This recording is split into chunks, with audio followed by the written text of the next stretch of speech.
Comme c'est le cas pour le code de la route ou le code du travail, quand on roule en voiture ou que l'on est employé de bureau, vivre dans l'Union européenne, c'est avoir des droits et des devoirs qui sont tous régis par la loi des lois, les traités européens. Et dans ces traités européens, il y a un article très important qui à la fois nous protège, mais aussi nous soumet face à nos partenaires. Tous les accords requièrent l'unanimité. Cet article, c'est l'article 48 du TE. Il impose l'unanimité des votes des 27 États membres lorsqu'il s'agit de changer les règles, c'est-à-dire les traités et certains types de directives. D'autres étant votés à la majorité qualifiée, mais c'est une autre histoire. Prenons l'exemple de tous les États de l'UE, à part nous bien entendu, qui décideraient d'un commun accord que nous n'aurions plus le droit désormais de quitter la France pour aller passer des vacances chez eux. Fini les vacances aux Baléares. Eh bien, l'article 48 deviendrait un droit de veto qui nous protégerait de la folie des autres. Pour ce faire, les autres devraient voter pour annuler l'article 3 du TUE qui dit que l'Union est un espace de libre circulation de personnes. Et nous, tout seuls, nous n'aurions plus qu'à voter contre. Vive la liberté, parce que tous moins un, ce n'est pas l'unanimité. Ouf! Oui, mais voilà. Si on tourne le problème à l'envers, et l'envers de la liberté, ça s'appelle la prison, si tous les États décidaient par exemple de garder leurs usines chez eux pour que leurs citoyens ne soient pas au chômage, il faudrait qu'ils votent tous pour supprimer l'article 63. Quant à l'article 63 du traité de fonctionnement de l'Union européenne, il impose la liberté de circulation des capitaux. Ce qui veut dire qu'il légalise donc le fait qu'une entreprise prenne l'argent de la vente de son usine et parte en bâtir une autre ailleurs, par exemple en Pologne, où le SMIC est 1000 € moins élevé qu'en France. Donc d'une certaine manière, l'article 63 interdit d'interdire les délocalisations.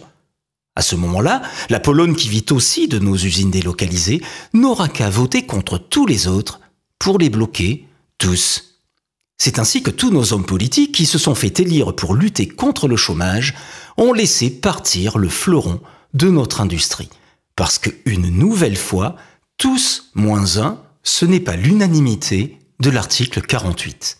Alors, cet article majeur, autant chez les Français que chez leurs représentants politiques, beaucoup ne savent pas qu'il existe, d'autres s'en moquent pensant qu'un jour viendra où l'unanimité se fera, et d'autres encore alertent en disant que rien ne pourra jamais changer en Europe à cause de lui. Europe des peuples, Europe sociale, une autre Europe, à la poubelle. Et dans cette cacophonie, tout le monde croit avoir raison. Alors nous, les tempêtistes du temps d'y croire, comme vous venez de le voir, nous avons étudié attentivement le discours de Jean-Luc Mélenchon à l'Assemblée nationale le 14 février 2019 à propos de l'évasion fiscale. 80 à 150 milliards d'euros qui s'évaporent chaque année et qui plombent notre économie. Il n'est pas acceptable que le Luxembourg ait bloqué les procédures obligeant les États membres à soumettre leurs relations avec les multinationales à leurs pairs. Il n'est pas acceptable que le Luxembourg se soit opposé à l'enquête sur les stratégies transfrontalières des entreprises en matière de fiscalité. Si Jean-Luc Mélenchon, toujours autant persuasif et tribun de haute facture, s'en prend avec véhémence au Luxembourg, c'est que l'évasion fiscale est connue de tous. Ce n'est pas le fait, comme on pourrait le croire, de personnages de films aux lunettes noires et aux mallettes remplies de billets. L'évasion fiscale, en majorité, est légale au regard des traités européens. Quant à l'article 63 du traité de fonctionnement de l'Union européenne, il impose la liberté de circulation des capitaux. Mais si c'est légal, où est donc le problème? Ne serait-ce pas notre fameux article 48? Bingo. Le Luxembourg, sans employer de grands mots du genre paradis fiscal, est un pays qui vit des mouvements de capitaux, donc rien d'illégal au regard des traités européens. Donc rien d'illégal à ce que notre évasion fiscale aille s'y réfugier. Est-ce que c'est en disant? Il n'est pas acceptable que le Luxembourg ait refusé la remise en cause de la règle de l'unanimité en matière fiscale dans l'Union européenne. Que ça changera quoi que ce soit? Le Luxembourg ne fait que jouer pour son intérêt propre, et c'est normal. Il se battra avec toutes les armes que lui offre la loi pour le protéger, donc celle de l'unanimité. Et il est peut-être là le problème, c'est que tous les États membres de l'Union européenne ont leurs intérêts propres qui ne sont pas ceux de la France, qui elle-même a les siens. Et le jour où la France voudra faire changer les lois qui vont contre ses intérêts, Tous les pays, si ça ne leur convient pas, s'en protégeront grâce à l'article 48 et nous ne changerons rien. Et vu qu'il n'en suffira qu'un seul pour nous renvoyer dans nos cordes, un seul contre tous n'étant pas l'unanimité, alors pour ceux qui veulent changer l'Europe, c'est pas gagné. C'est d'autant moins gagné que cette règle de l'unanimité s'applique à tous les domaines régis par les traités européens. L'harmonisation sociale est interdite par l'article 153 du traité de fonctionnement de l'Union européenne. Quant à l'harmonisation fiscale, les articles 113, 114, 115 du traité de fonctionnement de l'Union européenne limitent les possibilités d'harmonisation fiscale aux seuls objectifs de supprimer les obstacles à la concurrence. Donc vous pouvez harmoniser si c'est pour supprimer des obstacles à la concurrence, pas si c'est pour lutter contre la fraude ou essayer d'obtenir un nivellement par le haut. Nous avons étudié au sein du Temps d'y croire quelques-uns de ceux qui ont alerté sur cette impossibilité de changer la donne des traités européens.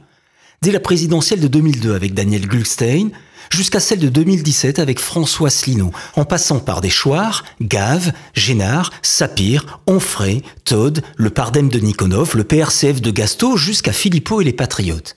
Presque tous en sont venus à la même conclusion, il faut quitter l'UE, le fameux Frexit. Alors, lorsque Jean-Luc Mélenchon continue son discours, tous les accords requièrent l'unanimité pour tout ce qui concerne la fiscalité directe. Qu'est-ce qui peut bien l'arrêter de pousser plus loin sa conclusion qu'à la simple fiscalité, comme l'ont fait les autres?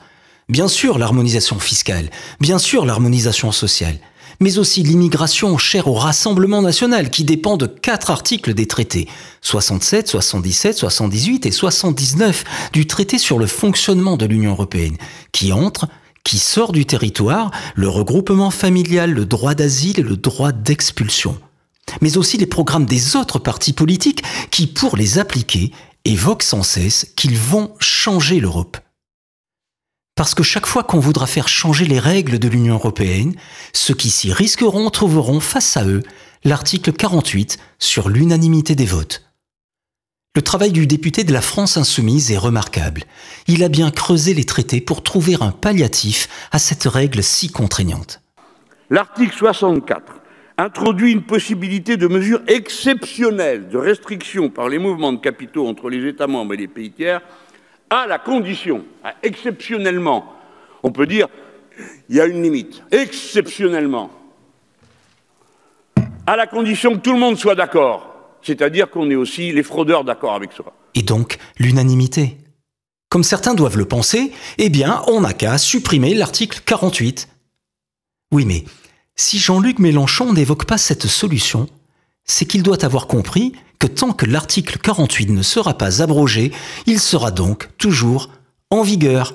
Et donc pour changer la règle de l'unanimité, il faudra toujours et encore en passer par la règle de l'unanimité. Et vu que faire disparaître cette règle, c'est empêcher le Luxembourg de vivre des évasions fiscales, ou la Pologne des délocalisations, ou protéger les Français qui veulent passer des vacances aux Baléares, ne doutons pas qu'il y aura toujours au moins un pays pour voter contre. Ceci étant dit, si le travail du député de la France insoumise est remarquable, il nous manque dans ses propos, au Temps d'y croire, qu'il donne la solution possible. Et à part des renégociations, et nous venons de voir ce qu'il en est avec la loi sur l'unanimité, nous n'avons pas trouvé plus. Alors quand on sait tout ça, à chacun de faire sa propre synthèse. Est-ce qu'aux prochaines élections, le programme électoral que l'on me proposera permettra d'éviter les négociations avec 26 autres États de l'Union européenne qui pourront, par un seul vote contre tous les autres, annuler tous mes espoirs? Certains pensent encore que oui, d'autres pensent depuis longtemps qu'avec cette règle, rien n'est possible dans le cadre de l'Union européenne, et ils appellent donc à en sortir.